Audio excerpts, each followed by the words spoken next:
Hello again, good evening. As predicted in my previous vidcast, the press and other media have gone to town on King Corbs.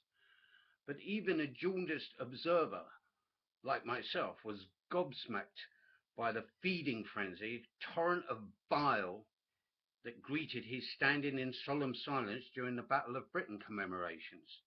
Apparently, the man is virtually a traitor, has shown maximum disrespect to the nation, war veterans, and in particular to that hideous, shriveled up old crone, Queen Elizabeth II.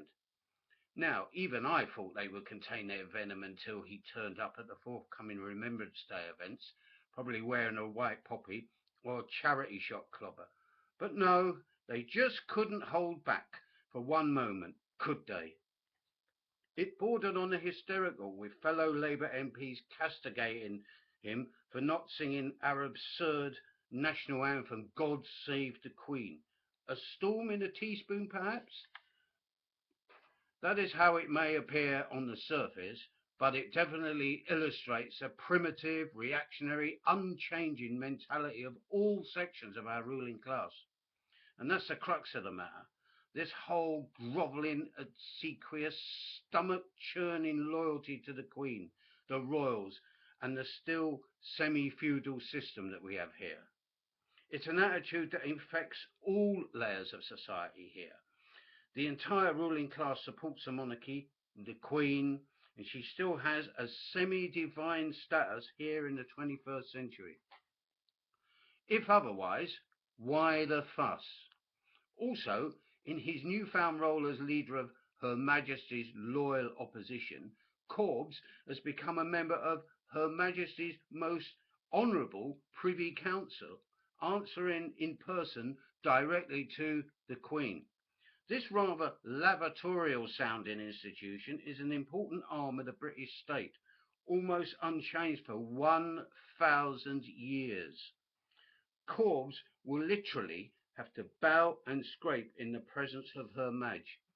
Imagine the orchestrated uproar when he doesn't physically stoop low enough, and the suckers who will join in the uproar. As for that turgid, puke-inducing dirge, our national anthem, a semi-religious hymn to the monarch, how many people know its entire lyrics?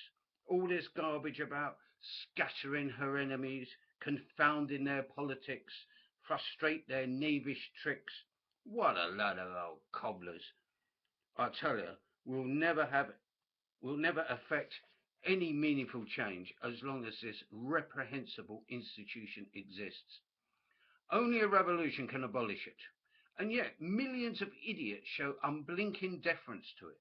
We're slipping even further backwards, politically, socially, into a form of one-party Tory state allied to rampant, resurgent feudalism with a dash of modern technology thrown in for good measure.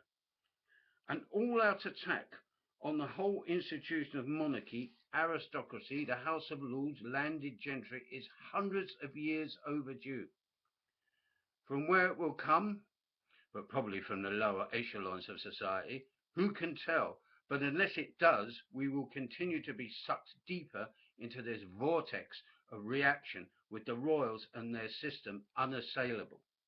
Our revolution, here in the absurdly named United Kingdom, seems to be far away, as many are plunged into deep precarity.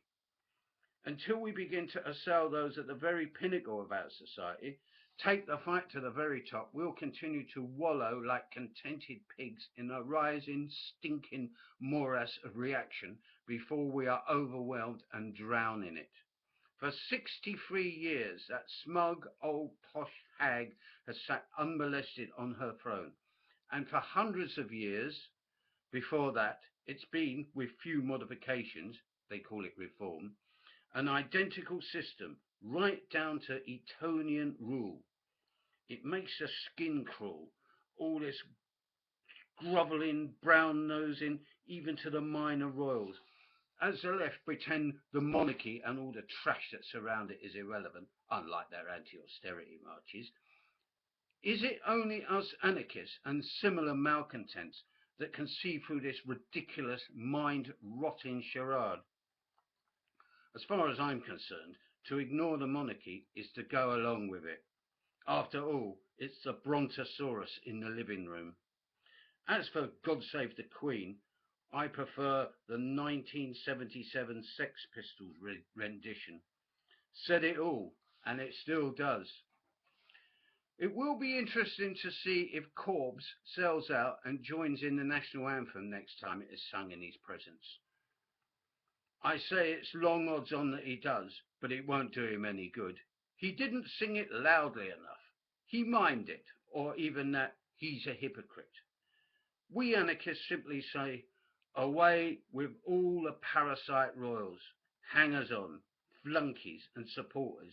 You'll get yours, maybe sooner than you think. Revolution is unpredictable. The system is too smug and arrogant, maybe too smug. Bye.